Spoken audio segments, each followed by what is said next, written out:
Türkiye'den, Örgü Dediniz kanalımdan, dünyadaki tüm dostlara selamlar, sevgiler, saygılar. Örgü Dediniz kanalıma hepiniz hoş geldiniz. Bu videomda sizlere tığ işi böyle tek parçadan oluşan bu güzel bluz çalışmasının nasıl yapıldığını anlatmak ve paylaşmak istiyorum. Umarım sever ve beğenirsiniz arkadaşlarım. Beğeni ve yorumlarınızı videomun alt kısmında yapabilir. Ayrıca paylaşımda bulunarak daha çok kişilere ulaşımını sağlayabilirsiniz. Evet, şimdi gerçekten söylüyorum, yapması gayet kolay olan bu bluz çalışmasının nasıl yapıldığına hemen geçelim arkadaşlar. Bluzumu yaparken kullanmış olduğum ipim arkadaşlarım Himalaya Mercan Sport isimli şöyle 100 gramlık bir ip. Tığım ise 2,5 milim oldu. Şimdi şöyle anlatmak istiyorum size öncelikle. Ben başladım ve bu kadar gövde kısmını tamamladım bir tarafının. Bunun eni arkadaşlarım şöyle 44 beden 48 beden arası kullanabilir. Toplam 52 santim. Bakın şöyle göstereyim. 52 santime denk geliyor. 52 santimlik bir zincir çekmeniz gerekiyor. Yani kime yapacaksanız, ne büyüklükte yapacaksanız ona göre önce bir zincir çekiyoruz. Bu zincirleri çekerken dikkat etmemiz gereken yeri 18, 18, 18, 18 şeklinde devam ediyor. Yani 18 ve katları olarak zincirler çekiyoruz. Kime yapacaksak, ne büyüklükte yapacaksak o büyüklükte zincir çekiyoruz. Bu zinciri çekerken 18 ve katları olmasına özen gösteriyoruz. Şimdi 18'e yetmedi. Atıyorum 10 tane kaldı ölçünüze göre. Bunu 8'e tamamlayın arkadaşlarım. Yarım kalmasın modelimiz. Yani şöyle bir tane motif gibi görünen bu yerden tamamlayın arkadaşlarım ve tam olsun. Yani dediğim gibi eğer mesela 15 tane kaldıysa tamamlayabilirsiniz. Ya da 7 tane fazla zinciriniz kaldıysa onu da azaltabilirsiniz. Bakın benim şurada şöyle burayı bıraktım mesela. Örnek olarak verdim bunu da. Şimdi bu boyunu, yani gövde kısmının boy kısmını dilediğiniz büyüklükte yapabilirsiniz. Yani şurayı dilediğiniz kadar uzatabilirsiniz. İsterseniz daha kısa, isterseniz daha da dediğim gibi uzatabilirsiniz arkadaşlarım. İsteğinize bağlı bu da. Şimdi burayı da yaptıktan sonra ben özellikle şimdi tekrar başlayacağım zincir üzerine nasıl modeli kuracağımızı, onu da size kolunu yaparken göstereceğim. Bunu başladım ben. Toplam 52 santim, 8 tane gördüğünüz gibi, pardon, 1 2 3 4 5 6 7, evet 8 tane böyle motiflerim oluştu. Motif gibi yerlerim oluştu. Ve 8 tane olarak devam ettim. 1 2 3 4 5 6 sıra şeklinde koltuk altına kadar yaptım. Bunun da boyu yaklaşık 33 santim civarında oldu arkadaşlarım. Şimdi kol kısmına geldik. Şimdi ben size bunu nasıl yapıldığını anlatacağım birazdan. Kol kısmına kadar getirdik modelimizi. Şöyle bu yaptığımız parçadan zaten kolunun uzunluğunda kendiniz dilediğiniz gibi, isterseniz yarım kol, isterseniz uzun kol, isterseniz böyle ortada, yani ne kadar isterseniz yapabilirsiniz. Benim için şu 6 tane yerim yeterli olacak arkadaşlar bana. 1, 2, 3, 4, 5, 6. Kol uzunluğunu bu kadar yapacağım ben. Hiçbir kol kesme yok. Aksine arttırım yapacağız kenarlardan ve başladığımız parçayı komple hepsini birlikte bitireceğiz. Şimdi benim için 6 tane daha motif, yani yer ekleyeceğim. Hem bu tarafa hem de bu tarafa. Dolayısıyla çevirdikten sonra yapmış, tamamlamış olacağız. Kolunu da aradan çıkartmış olacağız. Şimdi 6 tane için şöyle göstereyim, bakın. 18 çarpı 6 eşittir 108. Burası da ilk sıramız gibi olduğu için ben sizlere bunun üzerinden bu modelin nasıl kurulduğunu anlatacağım. Şimdi 108 tane bu tarafa zincir çekeceğim ben. Diğer tarafa da aynı şekilde zincir çekeceğim ve devam edeceğiz. Başlayacağız modelimizin yapımına. Evet arkadaşlarım, bu tarafa zincir çektim. Şimdi diğer tarafına geçiyorum. Bakın şuradan hemen şu köşesinden giriş yapıyorum. İpimi aldım ve buraya yine biraz gevşek olarak çekmeye özen gösterin. 2, 3, 4 bu şekilde devam edip bu tarafa zincir çekiyoruz arkadaşlar. Bu tarafa çektikten sonra biraz şöyle ip bırakıp kesiyorum. Bakın şöyle kol yerini oluşturmuş oluyorum. Şimdi modelimizi ilk başlarken dediğim gibi bu kaç tane istiyorsanız o şekilde başladıktan sonra az önce anlattığım gibi şöyle çeviriyorum arkadaşlarım. Bu aynı zamanda kolu da yapmayı göstermiş olacağım şimdi sizlere. Şimdi buradan bir tane şöyle hani tamamladım. Yükseliyorum. Şöyle aldım. Modelimizi ilk başlarkenki şeyimize geldik. Şimdi bir tane yaptık ikili trabzan. Hemen yanına 3 tane daha yapıyorum. 2 3 4 4 tane bu kenarda giden yerimiz olacak. Yani şurası arkadaşlarım.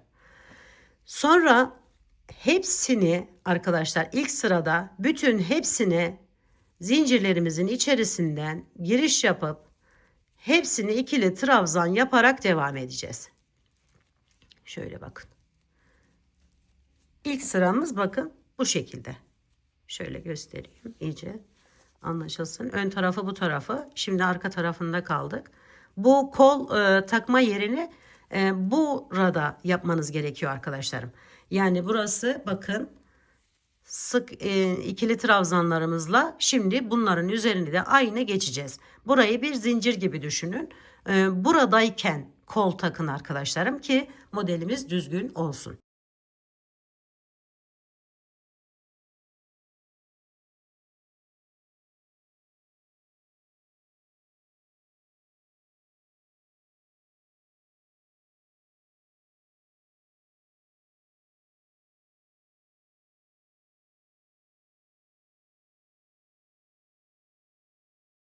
Evet arkadaşlarım aynı zamanda kolla birlikte gittiğimiz için şimdi yeni başladığımızda bu şekilde başladık. Geldik. Kola geldiğimizde ise bakın şuradayız. Buradan yine aynı şekilde modelimizi devam ettiriyoruz. Yani bu ikili trabzanlarımızın üzerine ikili trabzan yapıyoruz. Şu şekilde. Evet şimdi bu araya geldiğimizde ise yukarıda da göstereceğiz ama olsun. Şimdi bu aralara her bir araya 2 tane ikili trabzan. Sonra buraya bir tane ikili trabzan. Bakın şuraya. Araya 2 tane. Buraya bir tane. Her bir araya 2. Hemen bu üçlü trabzanlarımızın üzerine bir tane ikili trabzan yaparak devam ediyoruz bu sırayı. Şöyle geldim. Şimdi bu aradaki 4 hiç değişmiyor arkadaşlarım. O sürekli ikili trabzanlar yapıyoruz. Aynı zamanda motif gibi durmasını sağlıyoruz bu şekilde yaparak. Bakın şöyle. Aralara 2, üstlerine birer tane ikili trabzan yapıyoruz. Şimdi burayı da ilk başladığımız yer olarak düşünün. Yani en alt kısmını şurayı düşünün. Burayı yapmış olduk. Evet şimdi diğer tarafa geçip burada çekmiş olduğumuz bu kolda da çekmiş olduğumuz zincirlere de ikili trabzanlarımızı yapalım. Dönüşte tekrar birlikte nasıl yapılıyor bakalım arkadaşlar. Evet buralara 2 dediğim gibi bunun üzerine 1. Bu şekilde devam edelim bu sırayı.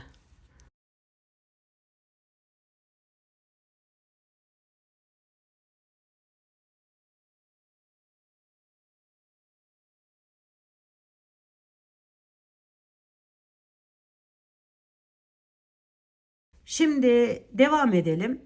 Burada 108 tane ikili trabzanım var. Buradan hemen yükseliyorum ve modelimizin yapımına başlıyorum. Şöyle bir tane ikili trabzan şeklinde yaptıktan sonra üzerine bir aldım. Yandaki yerden giriş yapıyorum ve 1 2 3 4. 4 tane, pardon, ilk baştakiyle birlikte 4 tane şöyle yerimi tamamlamış oldum. Şimdi 5 tane zincir çekiyorum. 1, 2, 3, 4, 5. Sonra üzerine 2 doluyorum. Şöyle çevirdim bakın. 1, 2 atladık. Üçüncüye geçtik. Üçüncüye bir tane üçlü trabzan önce. Şu şekilde. Sonra üzerine yine 2 doluyoruz. 1, 2 atladık. Üçüncüden giriş yaptık. Ve buraya bir tane daha üçlü trabzan. 4 defa da tekrarlayacağız bunu. 2 yaptık. Şimdi 1, 2 atladık. Üçüncüden giriş yaptık. Tekrar bir daha 1, 2 atladık. Üçüncüden giriş yapıp buraya bağlıyoruz. Sonra 5 tane zincir. 1, 2, 3, 4, 5. Üzerine 1'i aldık bu defa. Bakın yine 1, 2 atladık. Üçüncüden giriş yapıyoruz. Ve 4 tane ikili trabzan yapıyoruz buraya. Bu hiç değişmiyor. Sürekli bu şekilde devam edecek arkadaşlar. 3 ve 4. Sonra 5 zincir. 1, 2, 3, 4, 5. 2 doladık üzerine. 1, 2 atladık. Üçüncüden giriş yaptık. 1, 2 doladık. Üçüncüden giriş yapıyoruz yine. 1, 2 doladık. Üçüncüyü yaptık. Bakın. Tekrar 1, 2 doladık. Dördüncüyü yapıyoruz. Ve 5 zincir. 1, 2, 3, 4, 5. Sonra 1 alıyoruz üzerine. 1, 2 atladık. Üçüncüden giriş yaparak yine 4 tane ikili trabzan yapıp aynı şekilde devam ediyoruz. 3 ve 4. Şöyle bakın. 3 tanesini, pardon, 2 tanesini yapmış olduk. Toplam bu şekilde 6 taneye tamamlayacağım ben burayı. 1, 2, 3, 4, 5. Dediğim gibi bu sayılar değişebilir arkadaşlarım. Yani yapacağınız uzunluğa göre bu sayılar değişir. 2, 3'ten giriş yapıp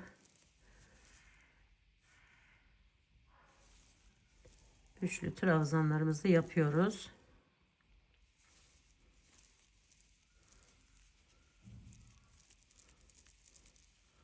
Bakın 4 tane oldu. Sonra yine şu şekilde atlayıp 1, 2, 3, 4.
Evet, şimdi 5 zincir, 2, 3, 4, 5.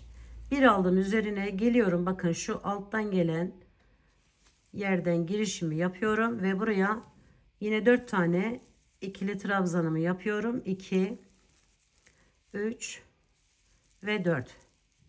Bakın şu şekilde. Burası toplam 6 tane motif gibi yerim olmuş oldu arkadaşlarım. Şöyle sayalım. 1, 2, 3, 4, 5 ve 6. Şimdi gövde kısmına devam edeceğiz. Yine aynı işlemi uygulayacağız arkadaşlarım. Şöyle biraz daha yakınlaştırdım. Bakın şuradan aynı işlemi uyguluyoruz. 1, 2, 3, 4, 5 zincir. Üzerine 2 doluyoruz. Alttan bakın 1, 2 atlıyoruz. Bakın tam bunun üzerine denk geliyor. Buradan girişimizi yaptık. Şöyle ve 1, 2, 3. Üçlü trabzanımızı yapıyoruz. 1, 2 atladık. Üçüncüden giriş yaptık yine. İkinciyi yapıyoruz. 1, 2 doladık. 1, 2 atladık.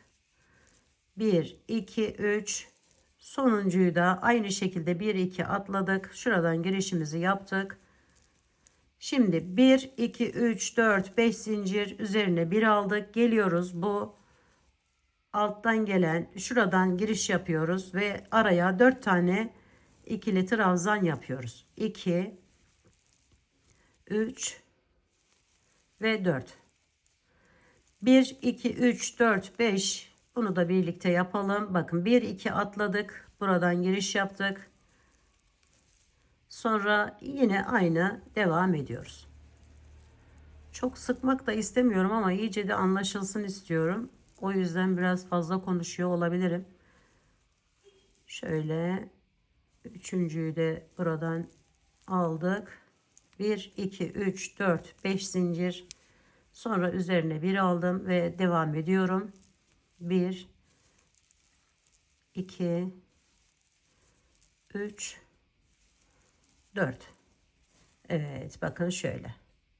Şimdi bu tarafa doğru devam edip bu kola da aynı işlemi uygulayalım ve diğer sırada tekrar görüşelim arkadaşlar.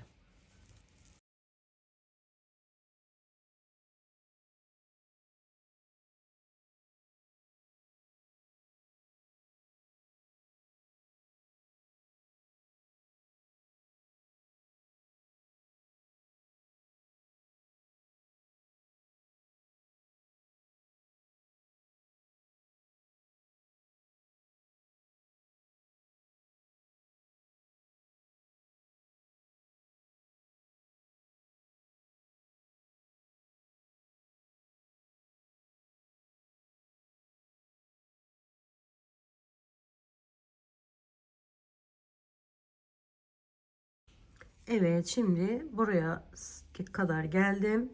Şimdi geri dönüşte yine aynı bu şekilde alıyoruz. Kenardaki 4 tane olan ikili trabzanımızı yapıyoruz. Biri yaptık. 2, 3 ve 4. Sonra 5 tane zincir çekiyoruz arkadaşlar. 1, 2, 3, 4, 5. Ve geliyorum. Bakın şu ilk yerden girişimi yapıyorum. Sık iğne yapıyorum 4 tane. 1, hemen yandakine 2, 3 ve son olarak buraya da bir tane sık iğne yapıyorum. Bakın şu şekilde bir görüntü. 1, 2, 3, 4, 5 zincir, bir aldım üzerine. Geçiyorum bu dörtlünün üzerine 4 tane ikili trabzanımı yapıyorum. 1, 2, 3 ve 4. 1, 2, 3, 4, 5 zincir. Geliyorum buraya. Bunun üzerinden giriş yaparak 1, 2, 3 ve 4. 4 tane sık iğne, 5 tane zincir, 1, 2, 3, 4, 5. Sonra aradaki dörtlü 4 tane olan ikili trabzanlarımızı yapıyoruz. 2, 3, 4. Evet yine 5 tane zincir, 1, 2, 3, 4, 5 ve buradan yine buradan giriş yapıyorum. 1, 2, 3 ve 4. 1 2 3 4 5 zincir, bir aldım, üzerine devam ediyorum. 4 tane ikili trabzanımı yapıyorum arkadaşlarım. Şimdi burada bu şekilde yaparak diğer tarafa kadar gidiyoruz. Artık burayı anladık umarım. Şimdi buradan ben geri dönerek sizlere şurayı da anlatmak istiyorum. Modelimiz bu şekilde devam edecek. Gidiş geliş yaparak tamamlayacağız. Buradan geri döndüğümüzü farz edin. Hepsini tamamladık, geri döndük. Şöyle aldım, yine 4 tane olan kenardaki ikili trabzanlarımı yapıyorum önce. 4 1 2 3 4 5 zincirimi çektim. Geliyorum. Bakın bu alt sırada yapmış olduğum sık iğnelerimin üzerine yine 4 tane sık iğne yaparak devam ediyorum.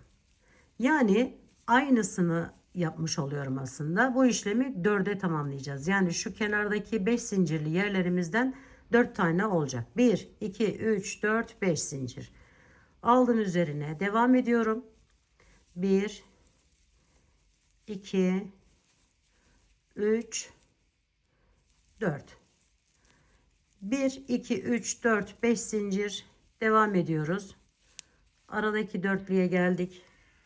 1 2 3 4 1 2 3 4 5 zincir, yine 4 tane ikili trabzan, 1 2 3 ve 4 1 2 3 4 5 zincir, 4 tane sık iğne, 1 2 3 4 1 2 3 4 5 zincir, 4 tane ikili trabzan ile bitiriyorum arkadaşlarım. 3 ve 4. Şimdi geri dönüyorum. Bakın şöyle bir görüntü oldu. Yine bir miktar yükseldim, aldım şu şekilde. Birinciyi yapmış oldum. 2 3 4.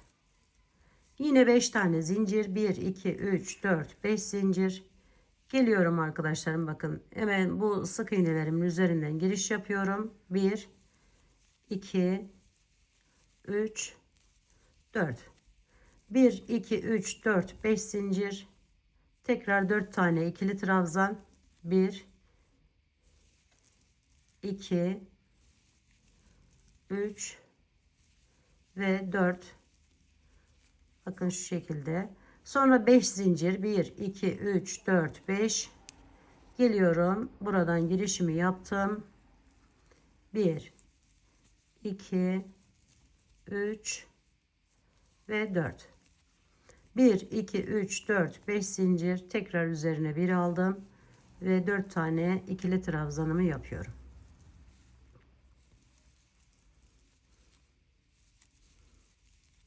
Sonra geri dönelim, yine burayı tamamladığımızı düşünelim. Geri dönüşte bakın burada 4 tane yerimiz olmuş oldu. Şöyle yine yükseldim, kenarını yapıyorum şu anda. 2, yine 4 tane ikili trabzan yaparak başladık. Evet arkadaşlar, şimdi burayı da tamamladıktan sonra 1 2 zincirimi çektim, üzerine 2 aldım. Geliyorum, bakın şu ilk sık iğnemin üzerine üçlü trabzanımı yapıyorum. Birinciyi 1 2 zincir çektim, üzerine 2 aldım. Buradan girişimi yapıyorum ve buraya üçlü trabzanımı yapıyorum. 1 2 zincirimi çektim, 2 doladım. Üçlü trabzanımı üçüncüye üzerine tam yapıyorum. 1 2 çektim, 2 doladım, sonuncu yerden de girişimi yaptım ve üçlü trabzanımı yapıyorum. 2 zincirimi çektim, üzerine 1 aldım, aradaki 4 tane olan ikili trabzanlarımı yapıyorum. 1 2 3 4 1 2 3 pardon 2 zincirimi çektim, yine bakın birinci yeri tamamladım Şöyle. Sonra 2 zincirimi çektim. Diğerine geçtim. Bakın bu ilkinden girişimi yaptım. 1, 2, 3. 1, 2 zincir. 3 doladım. 2 doladım pardon. Üçlü trabzanımı yaptım.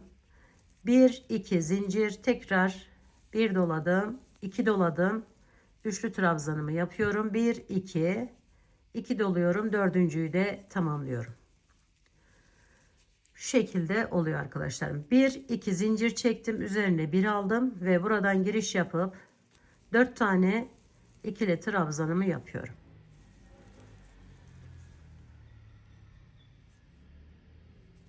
Şöyle girişimizi yapalım. Evet. Şimdi bakın burası bu motif gibi görünen yerimizin son yeri olmuş oluyor.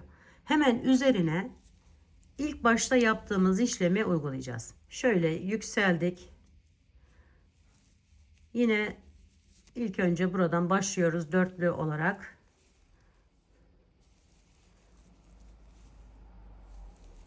Sonra araya geldi sıra. Yine bu aralara ikişer tane ikili trabzan, bir tane bunun üzerine. Şöyle 1, 2 araya, bir tane bunun üzerine. 2 boşluğa ikili trabzan, bir tane üstüne, bu şekilde devam ediyoruz arkadaşlar.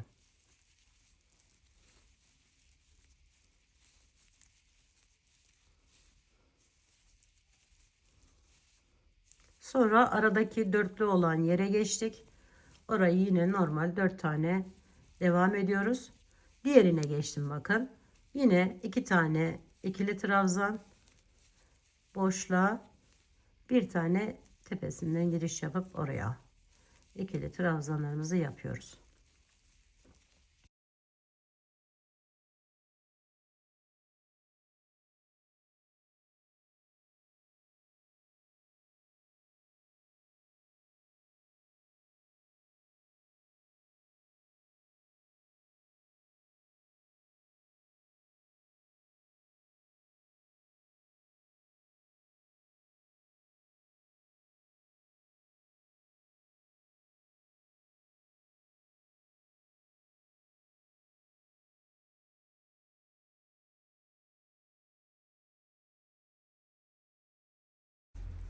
Evet, gördüğünüz gibi ilk sırada yaptığımız yere geri dönmüş olduk. Bu şekilde bakın böyle bir görüntü elde ettik arkadaşlar. Şimdi geri dönüp tekrar bir diğer yere geçiyoruz. Onu da dediğim gibi ilk baştaki gibi önce 4 tane ikili trabzanımızı yapıyoruz. Hiç bilmeyen ve yeni başlayan arkadaşlarım için burası tamamen. Buraya 1, 2, 3, 4, 5 zincirimi çektim. Üzerine 2 doladım. 1, 2 atladım. Buradan giriş yapıyorum. Üçlü trabzanımın birincisini yaptım. Tekrar 2 doladım. 1, 2 atladım. Üçüncüden giriş yaptım. Tekrar 1, 2 doladım. Üçlü trabzanımı yapıyorum. Toplam 4 tane olacak şekilde. Şimdi 5 zincir 1, 2, 3, 4, 5. 1 aldım üzerine. 1, 2 atladım. Bakın şuradan girişimi yapıyorum ve ikili trabzanımı yaparak devam ediyorum. Ve böylelikle diğerine de başlamış oluyoruz arkadaşlar. Evet bakın şöyle. Yine burada yaptığımız işlemleri aynen tekrar ediyoruz. Ve bunu da kolun bir kısmı yani bir parçası yani yakaya kalan kadar olacak kısma kadar hiçbir değişiklik yapmadan bu şekilde modelimizi devam ettirerek örüyoruz arkadaşlar. Şuradan göstereyim size kolunu. Tabii ben burayı sökeceğim ve devam edeceğim. Çok uzun sürdüğü için bu şekilde anlattığımda daha anlaşılır olduğunu düşünüyorum. Evet bunu bakın aynı şekilde devam edecek ve bu yaka kısmına kadar devam ettireceğiz arkadaşlar burayı. Evet arkadaşlarım, şimdi bakın modelimizin yapımına buradan başladık. Şöyle başladık. Gösterdiğim gibi az önce devam ettik. Burayı istediğiniz uzunlukta yapabilirsiniz. Burası gövde kısmı oluyor. 1, 2, 3, 4, 5, 6 elimiz tutmayacağı için ölçü vereceğim size. Şöyle benim elimin ölçüsüne göre toplam 35 santim arkadaşlarım. Şu koltuk altından bele kadar olan yeri 35 santim. Dediğim gibi bunu istediğiniz kadar büyütebilirsiniz. Sonra buradan geldik. Buradan başlamıştım ben size nasıl anlatılacağını. Kol yerlerini taktık arkadaşlar. Şöyle bir tanesini tamamen düzeltelim. Bakın. Kol için zincir çektik. Dediğim gibi bu kolun uzunluğunu da ne kadar istiyorsak o kadar çekmemiz gerekiyor.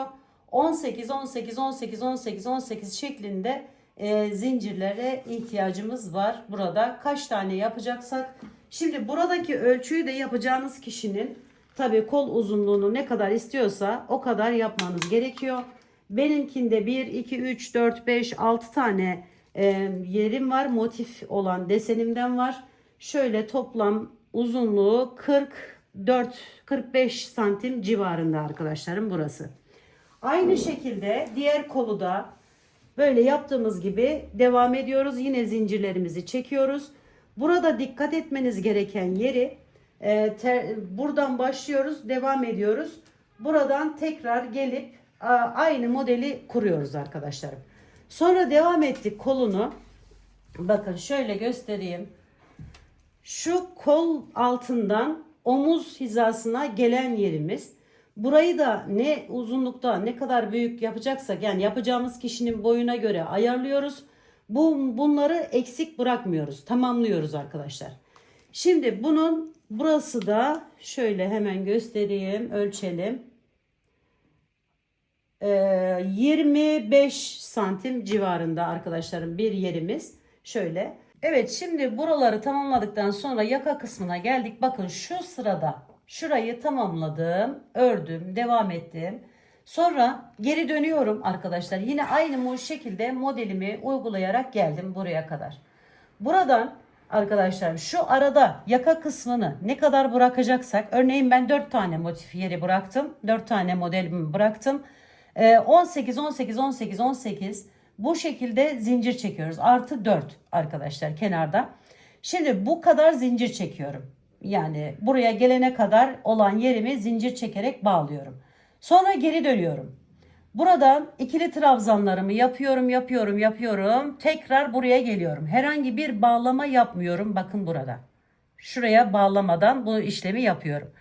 Sonra burayı yaptıktan sonra zaten bakın şunun devamı gibi oluyor. Yani bu ikili trabzanlarımızın üzerine model koyma yerimiz oluyor. Dolayısıyla bakın şu şekilde buradan başlayıp hemen üstünden altından şuradan geçiş yapıyorum. Bakın şöyle. Sonra yine 4 taneyi yapıyorum ve modelimi koyuyorum. 4 tane ikili trabzanı yapıp modeli koyarak geliyorum. En son yere geldiğimizde bakın burası ayrı duruyor zaten. Şöyle duruyor ilk başta zincir üzerine yaptığımız için. Sonra buraya geldiğimizde alta bir tane böyle ikili trabzan, üçlü trabzan şeklinde şu son yeri yani dördüncü olanı aşağıya buraya bağlamam gereken yer burası. Buraya bağlıyorum. Ve buradan yine 5 tane zincir çekip devam ediyorum.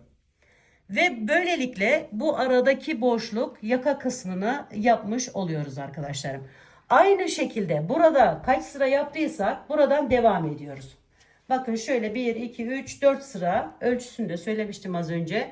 Bunu yaptık. Sonra kol yerine geldiğimizde artık bu kollarını örmüyoruz. Kolda özellikle belirtmek istediğim yer ise bakın şu ek yeri. Kolu yaparken şu ikili trabzan sırasında bırakıyoruz. Bakın ikili trabzanları yapmadan bırakıyoruz ki altta böyle çok kalın bir ikili trabzan yeri olmasın diye. Bunu şu şekilde birleştirdiğimiz zaman birazdan birleştirimini göstereceğim size. Şöyle birleştirdiğimiz zaman yine modelimizin akışına göre devam edecek arkadaşlar şöyle. Yani dolayısıyla burada kalınlık olmadan böyle tamamlamış olacağız burayı. Sonra bunu burada bıraktıktan sonra buranın önemli yeri de burasıydı. Devam ediyoruz yine. Gördüğünüz gibi bu gövdenin arka kısmını ya da ön fark etmiyor. İkisi de aynı çünkü.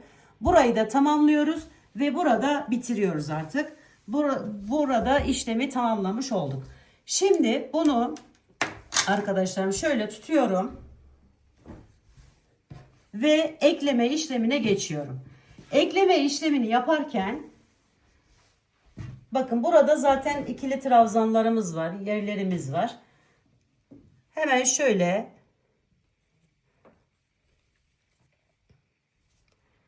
şu son olanı aldım. Girişimi yaptım ve buraya ikili trabzanımı yaptıktan sonra şurası ile tam köşesiyle birleştiriyorum.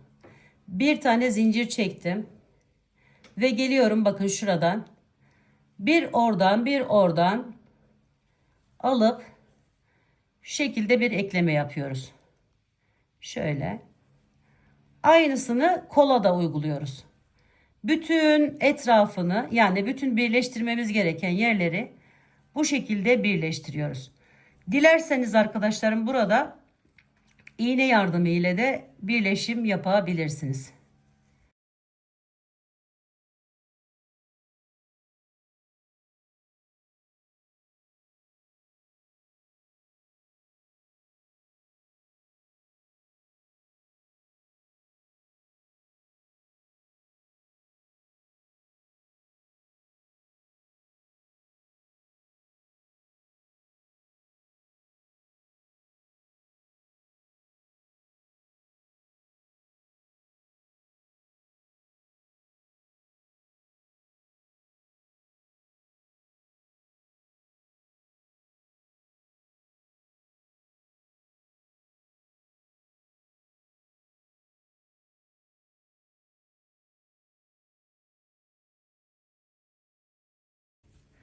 Evet bakın şöyle göstereyim. Şöyle bir birleşim yapıyoruz. Aynısını kol altı için zaten buradan başladık. Devam ediyoruz ve bu şekilde burayı tamamlıyoruz. Şimdi ben size biraz da kenarlarını şöyle çevirmeyi göstereceğim. Ona da ters sık iğne tekniği kullanmayı düşünüyorum. Biraz daha böyle toparlasın ve düzgün dursun diye sadece, başka herhangi bir şey yok. Şimdi bir tanesini atlayıp ikincisinden şöyle giriş yapıp şu şekilde yerlerimi yapıyorum ve kenarında bu şekilde tamamlıyorum. Bunu yakaya, kol uçlarına ve en alt kısımlara uyguluyoruz arkadaşlar. Şöyle sadece biraz daha böyle düzgün, derli toplu dursun diye arkadaşlar. Şu şekilde.